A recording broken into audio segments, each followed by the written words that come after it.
In a church, everybody wants an announcement from the pulpit. Like that, I don't know how other churches run, but most of them, that they feel like that's the most effective communication. But you can't do that every Sunday. You can't have a long list of announcements that you're giving from the pulpit every Sunday. My name's Andrea McElrath. I've worked for Oro Valley Church of the Nazarene, we call it OVCN, since 2015. In my current role, I've been in as a communication director since 2018, so it's been about 6 years, not quite. My role here is to direct kind of the communications of all the ministries, mostly the communication between the congregation and the ministries. So just through the bulletin, through the app, through social media, graphics, that type of thing. I am responsible for pretty much everything, the app, the website, that type of communication. I do all of the sermon graphics, pre-service slide graphics, lower thirds, pretty much anything that goes up on a screen on a Sunday morning I'm in charge of. Banners, window clings, down to stickers and t-shirts. Like, that's all me. So that's why this was so important, because it gave me a tool that I could put my hands around, that like I didn't have to go into 5 different programs to be able to do the thing that one could do for me. In a church, everybody wants an announcement from the pulpit. Like that, I don't know how other churches run, but most of them, that they feel like that's the most effective communication. Because normally when the pastor says it, people do it. We had that challenge too, and we still kind of run through that, where if Pastor Craig says something, that is the gospel truth, and now we are signing up for it. But you can't do that every Sunday. You can't have a long list of announcements that you're giving from the pulpit every Sunday. So we needed an effective way to give all the other announcements. The bulletin, you can fit a little bit more in there, but we tier our ministries, and so unless it's a tier 1 ministry that's touching most of our people, or at least half, then it's not going to get probably bulletin time or a stage announcement. So the problem is then, what do you do with those smaller ministries? They are still important. We still have people that will come to Jesus through these smaller ministries. So you want to give them an opportunity to have their have their announcement, but how do you do that when you're limited with your space? And so that was where our challenge was coming in, is we wanted to make sure, we're a growing church. We call ourselves a cradle to the grave church. So, we have, babies, tiny infants to, 99, 100-year-olds as a part of our congregation. Well, when you have that big of a demographic, you need ministries for all of them. You need activities for all of them. And that just, then again broadens the message of what's going on in your church. We always have a very full calendar, and to try and steer people to what is applicable to them was difficult. We're definitely a growing church. Right now we're averaging, I would say, probably about 3,300 people. Well, probably more like 3,000 people on a Sunday, like in person. We have a very strong online community too, but in person we're probably about 3,000 people. Definitely on the way up. We've seen continual growth since COVID, almost 500 people a year since 2020, since we reopened in 2020. We're definitely trying to grow. We've outgrown our space. We have 550 chairs in the sanctuary that are filled all 3 services. And then we also have an overflow space that usually has about 250 chairs that are filled.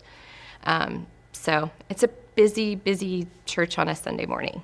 And then we also have like Wednesday night service. We have very passionate ministry leaders, which is amazing.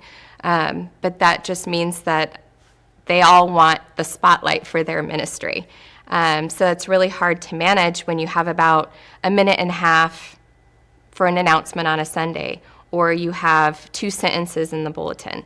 It's really not enough for for some people to get the full grasp of what's going on in a certain event, or just the overall picture of what's going on in a ministry. The app kind of helped us solve that problem by creating a space where there is more space. So we can give the descriptions that need to be described. We can, add personality to it by adding a funny GIF, picture, meme, whatever. Our youth love that, for them to engage on there. But so it's just a space thing, So now they all get to feel like they're heard. So before it was, I had to pick and choose what got said, and now you'll always have space in the app. We'll always be able to put your ministry, your event there. We only have a certain amount of time for our church service every day. So, the minute I take away a minute from announcements, or if I add a minute to an announcement, then now Pastor Craig can only preach for a minute less. We have to keep it within a certain amount. For us, really, it's a getting people in and out issue too. But also, if somebody's standing up front and they're just listing all these announcements, if I hear something and it's not for me, I'm now tuned out. And so I'm not going to hear anything else. So we really feel like we try to limit it to one announcement per service. That's just the way we run through things like that. Kind of the same with the bulletin. You can fill up a bulletin with everything.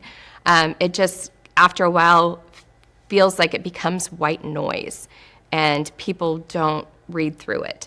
And I think, too, a lot of us feel like, you'll still have people that come and say, even if there was an announcement on Sunday morning, even if there was something in the bulletin, they'll come and say, well, I had no idea that was happening.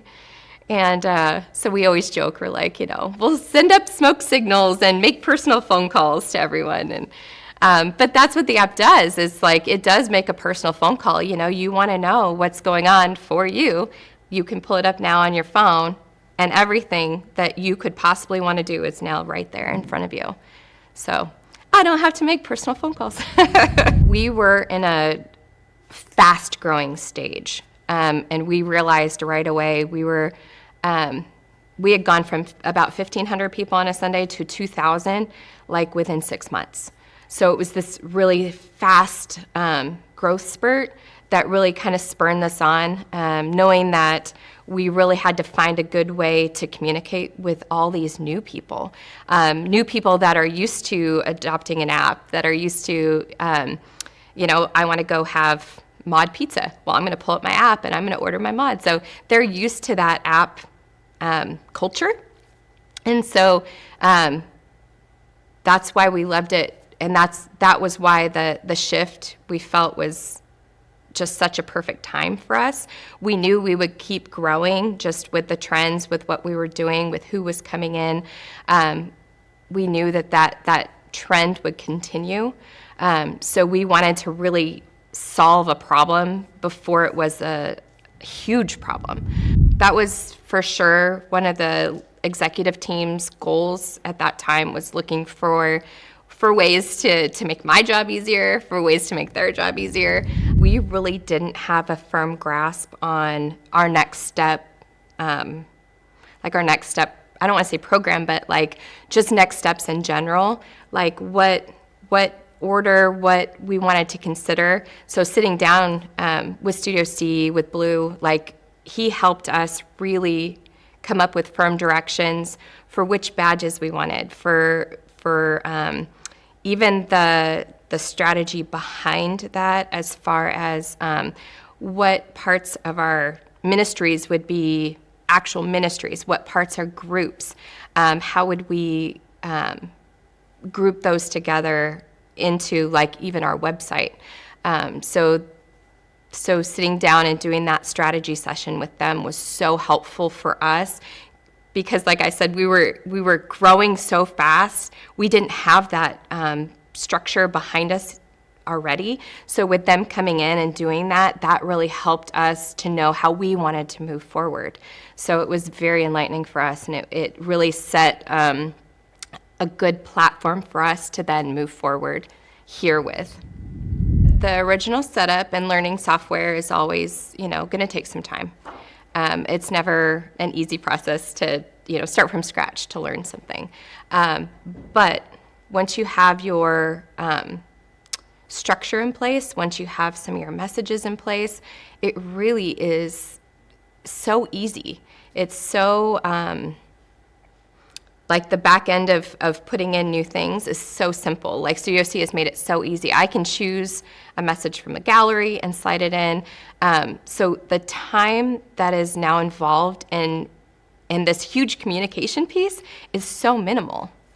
That, I'm touching it, yes, every week, but is really, maybe an hour a week that I'm really like in there changing things. Most of the time, I'm just kind of updating certain things. And it's made my life a lot simpler as far as that communication side goes. We're getting to the point where it would be really nice not to have a bulletin. I don't know if we'll ever get there, but if we did, my job would be like immensely easier because then I'm, really just communicating through the app. So that's one less piece that I would have to do. But it does the same thing. What I think people love is they can get on any day of the week. So they can get on, it's Tuesday morning and they're like, oh, what time was that event going to happen? Or, oh, shoot, I remember that I was supposed to sign the kids up for something that I forgot about. So now they can get on and they can do it anytime. They can do it, it's 2 o'clock in the morning and you wake up thinking, oh no, I forgot. You just pull up your app and do it. Instead of having to wait for a Sunday morning or trying to figure out your way around a website or any of that. I think it's made the process of them seeing what's going on in the life of the church and seeing what they can be a part of. It's made the process so simple that it literally is just the click of the button. We had laughed because we were, of course, concerned with our 55-plus group, right? They're not the most tech-savvy people. Would they adopt this technology? We found that they love it. They're on there probably out of all of our groups, they're on there the most. So it really cracked us up, but that's how easy it is to use because now, you're not having to log into things and put your password in things and do all that. We had sessions to help them set up their app. We came in to volunteer. We're always open in the office. If they have a problem, they come in, we'll walk them through the steps. But once they're in. And they'll pull that thing up all the time. They're at their luncheons or whatever. They're pulling up, seeing what's coming up next. They're, getting signed up for the next one. So it's really great to see that. And then on the other side of that, like our high school kids, I didn't know that they would be so involved in using it either. I thought they would be like, it's just, church app, whatever. But that's when some of that humor has come in, like with the GIFs and with the memes and stuff. Like I can post that there, so they're getting their little dose of humor. They want to log in and see like what's on there this week, but not only that, but then to see like, oh, what are we doing at youth on Wednesday night? What are we learning about on Sunday morning? What events are coming up? And so it's really kind of bridged that gap, that generational gap, which is really cool to see too. So you used to have to open your app and then go to your dashboard. So we would have people that would open their app and just go to their sermon notes. They would never even see their dashboard. Well, now you open your app and your dashboard's right there, which changed the game totally because now they get it right away. So bam, that first message comes up and they can scroll. So for sure, I want to say our dashboard views doubled in the month that happened. It makes sense. That's how many people are opening the app. But now it just was so much more convenient. It was so much easier for them to really see that. So the app gets actually pushed every Sunday. So Pastor Chris has a pretty standing announcement that, and he likes to say, to see what's going on in the life of the church, you need to download the app. And then, so that message is said every Sunday. And then membership class, we have QR codes to download. Pretty much most of our other ministry emails, that type of thing, always have a message on the bottom to download the app. For sure, the dashboard views is always helpful. I do know, like, I like to look at the message analytics behind that, like how many times each message was opened, who's opening them. I love that you can now send another message to people that have opened certain messages to, let them know, like, hey, you didn't actually fill out this form, or you didn't actually register for the event, but here's a second chance. So that's really great. Yeah, just being able to see what messages, and that's how I was able to see the engagement of those high school students.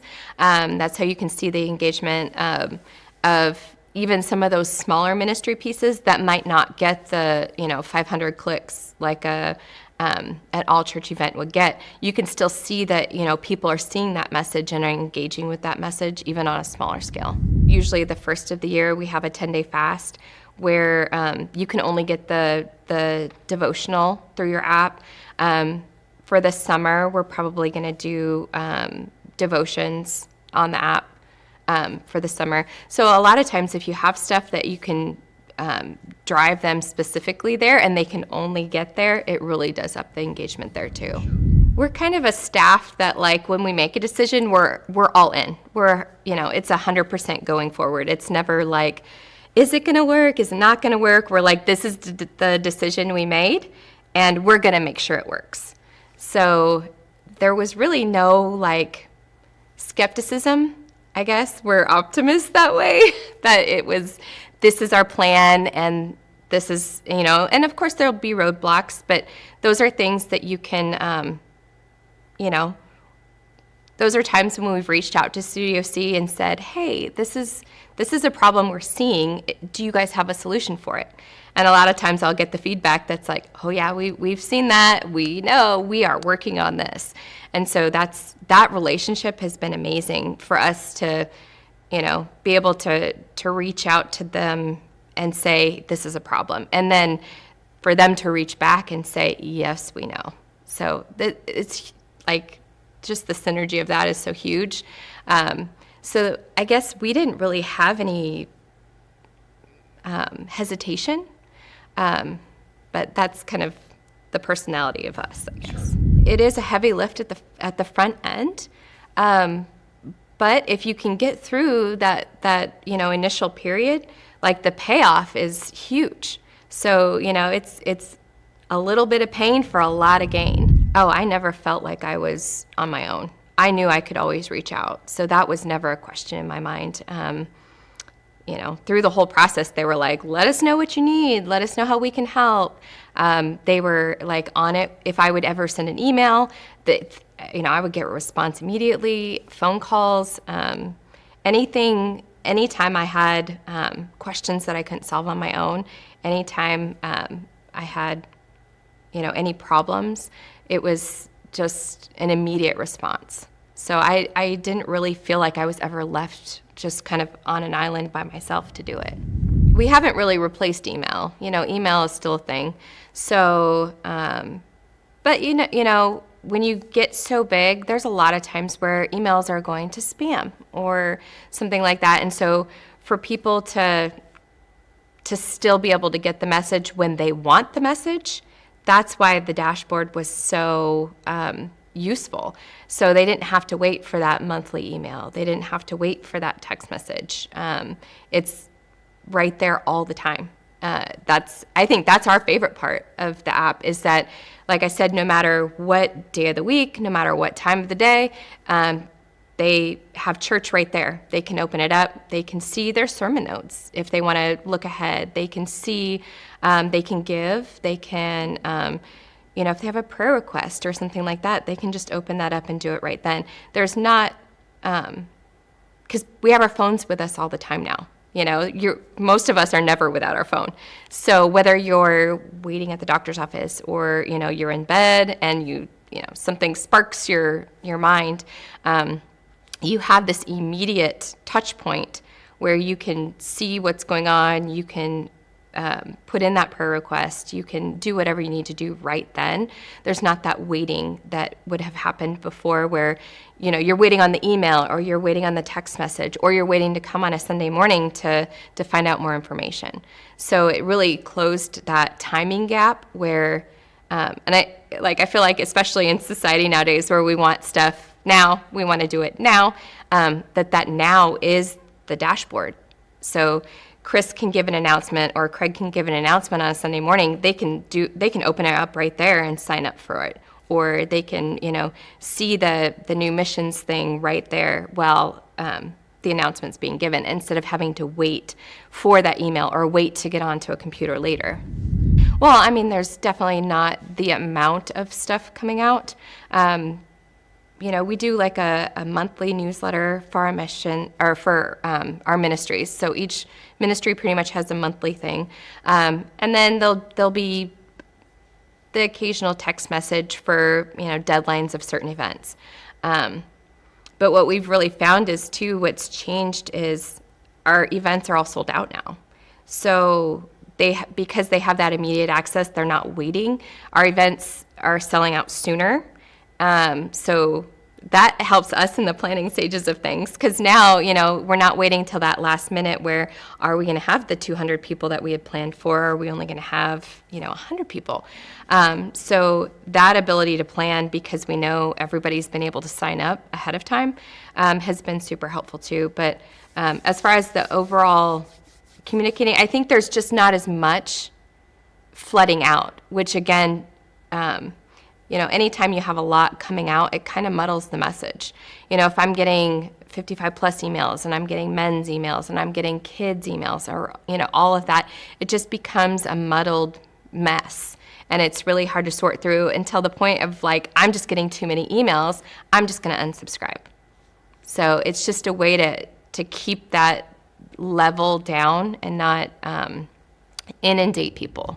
A lot of times I'll use the polls for an event if we don't have a sign up for that event.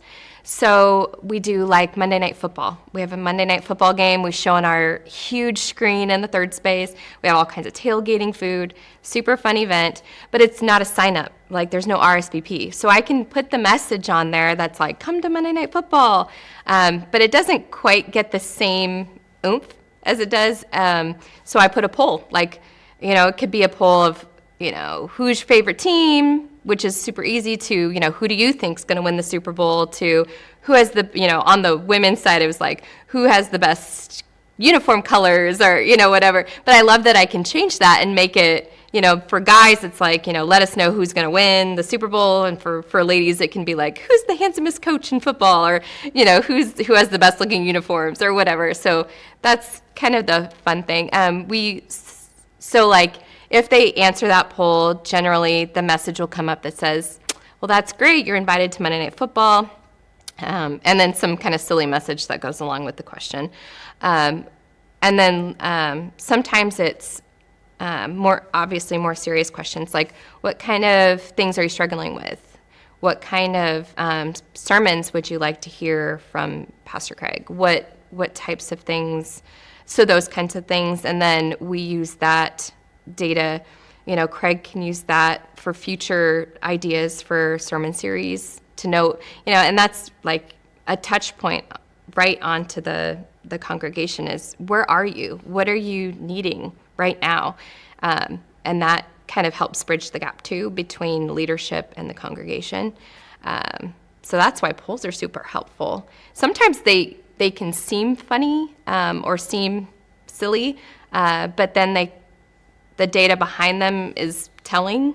But sometimes we just do silly ones, through Christmas, it's artificial tree or fake tree, which side are you on?